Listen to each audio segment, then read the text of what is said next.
We have talked about it a lot of times on this channel, but this becomes pertinently important now. अब आप यदि इन चीजों को apply नहीं करेंगे, सिर्फ देखेंगे, सचिन तेंदुलकर को बैटिंग करते हुए देख के आप बैटिंग करना नहीं सीखेंगे। आपको खुद को जाके नेट्स में प्रैक्टिस करनी पड़ेगी। माइकल फेल्प्स को स्विमिंग करते हुए देख के आप अच्छे स्विमर नहीं बनेंगे, आपको खुद को प्रैक्टिस करनी पड़ेगी। सिमिलरली मॉक टेस्ट के बारे में दुनिया भर के स्ट्रैटेजी वीडियोस हमने यहाँ पे भी काफी सारे वीडियोस डाले हैं। इन सारी चीजों को सुन लिया, पर यदि आपने अप्लाई नहीं किया तो एग्जाम के दिन आपकी हवा निकल जाएगी, क्योंकि प्रेशर बहुत ज्यादा होगा। मैंने आपको बताया, शुभान बोलता है उस वीडियो के अंदर जो आप देखेंगे अगले 2 दिन में, ड्यूरिंग द एग्जाम मेरे दिमाग में गाने बजना शुरू हो जाते थे, गाने बजने लगते थे कान में। स्कोर आया 720 आउट ऑफ 720। वो कहता है कि 10 से 15 सेकंड रुकना पड़ेगा, डीप ब्रेथ लेनी पड़ेगी और वापस फोकस करना पड़ेगा। And you have to get used to it. एक जगह पे बैठ के 3 घंटे एग्जाम लिखना अच्छी खासी मशक्कत है। यदि आप इसकी प्रैक्टिस नहीं करेंगे गड़बड़ होगी guys. Please start practising. Bio break, ये भी जबरदस्त है। शुभान कहता है मुझे बायो ब्रेक लेना पड़ता था। इनफैक्ट नीट 2024 के अंदर उसने बायो ब्रेक लिया। इमेजिन करिए। पर वो कहता है कि हमें प्रैक्टिस डालनी है कि बायो ब्रेक ना लें। It can easily consume 5, 10, 20 minutes. यदि वहां पे क्यू लगी हुई तो आपको और ज्यादा प्रेशर बिल्डअप हो जाएगा। समझिए जरा, है ना। Good evening students.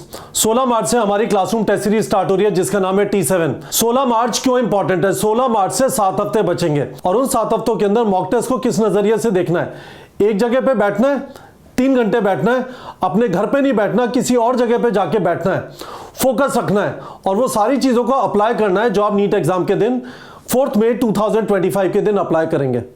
It is very very important.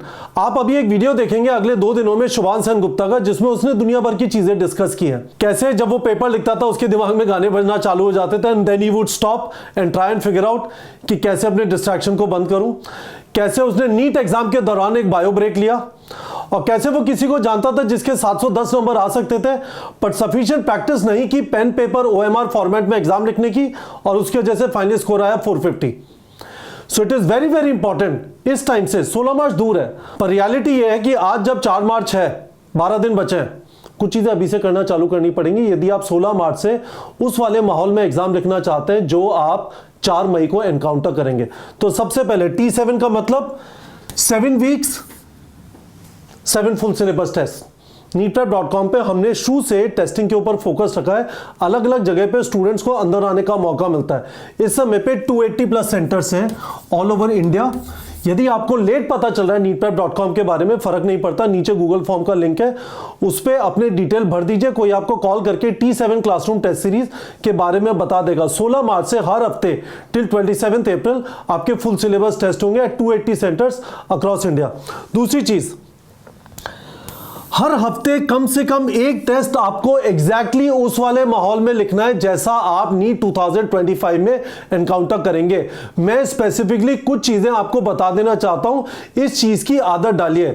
और बाकी आप शुभान के वीडियो में भी देखेंगे कि उसने कैसे अपनी सारी तैयारी, टेस्ट, उसके पहले उसकी तैयारी और उसके बाद उसके एनालिसिस और उसके अलावा वीक चैप्टर्स की फिक्सिंग पे लगाया था। पर यहां पे समझने की कोशिश करिए, टेस्ट का मतलब क्या है। टेस्ट से पहले रिवाइज करेंगे 20 से 30 घंटे, इसलिए मैं आपसे कह रहा हूं कि अभी से कमिट करिए।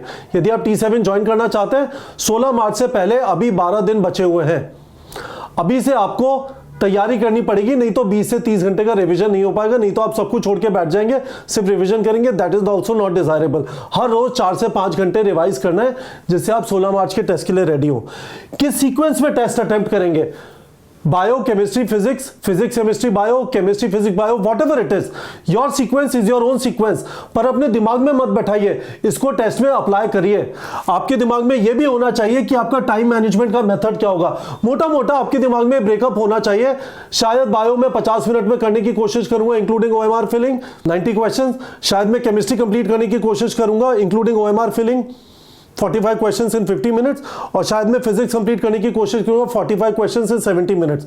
और बचा हुआ टाइम जो कुछ भी अपने क्वेश्चन है जिनको वापस देखना है जो मैं अच्छी तरह नहीं कर पाया, और उसके ऊपर हमारी run to the end strategy है कि ये सब तो ठीक है, पर किसी भी क्वेश्चन में यदि अटक रहा हूं तो 30 सेकंड के अंदर यदि नहीं समझ में आ रहा, गोला मार के आगे बढ़ जाऊंगा, वापस आके पेपर अटेम्प्ट करूंगा। We have talked about it a lot of times on this channel, but this becomes pertinently important now. अब आप यदि इन चीजों को अप्लाई नहीं करेंगे, सिर्फ देखेंगे, सचिन तेंदुलकर को बैटिंग करते हुए देख के आप बैटिंग करना नहीं सीखेंगे, आपको खुद को जाके नेट्स में प्रैक्टिस करनी पड़ेगी। माइकल फेल्प्स को स्विमिंग करते हुए देख के आप अच्छे स्विमर नहीं बनेंगे, आपको खुद को प्रैक्टिस करनी पड़ेगी। सिमिलरली मॉक टेस्ट के बारे में दुनिया भर के स्ट्रैटेजी वीडियोस हमने यहां पे भी काफी सारे वीडियोस डाले हैं, इन सारी चीजों को सुन लिया, पर यदि आपने अप्लाई नहीं किया तो एग्जाम के दिन आपकी हवा निकल जाएगी, क्योंकि प्रेशर बहुत ज्यादा होगा। ओएमआर कब भरेंगे? हम लोग बोलते हैं 45 क्वेश्चन पे ओएमआर भर दो, दैट इज वेरी गुड। 25 पे भर दो, पर हम कहते हैं हर क्वेश्चन के बाद मत भरो, क्योंकि फ्लो ब्रेक होगा। हम ये भी बोलते हैं एंड में मत भरो, नहीं तो आप टाइम को मिसमैनेज कर जाओगे, टाइम में एंड के अंदर 10 मिनट छोड़ दोगे, जल्दबाजी में भरोगे, गलती हो जाएगी। और एक वो गलती, ओएमआर इधर का उधर हुआ, पूरा पेपर अगले साल वापस लिखना पड़ेगा, क्योंकि सारे नंबर गायब हो गए। ठीक है, डीफोकस हो गए।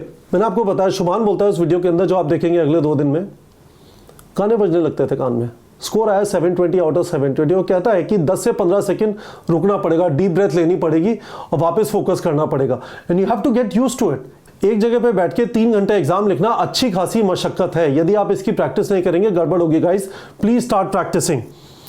बायो ब्रेक, ये भी जबरदस्त है। शुभान कहता है मुझे बायो ब्रेक लेना पड़ता था, इनफैक्ट नीट 2024 के अंदर उसने बायो ब्रेक लिया, इमेजिन करिए। पर वो कहता है कि हमें प्रैक्टिस डालनी है कि बायो ब्रेक ना लें। It can easily consume 5, 10, 20 minutes. यदि वहां पे क्यू लगी हुई तो आपको और ज्यादा प्रेशर बिल्डअप हो जाएगा, समझिए जरा, है ना।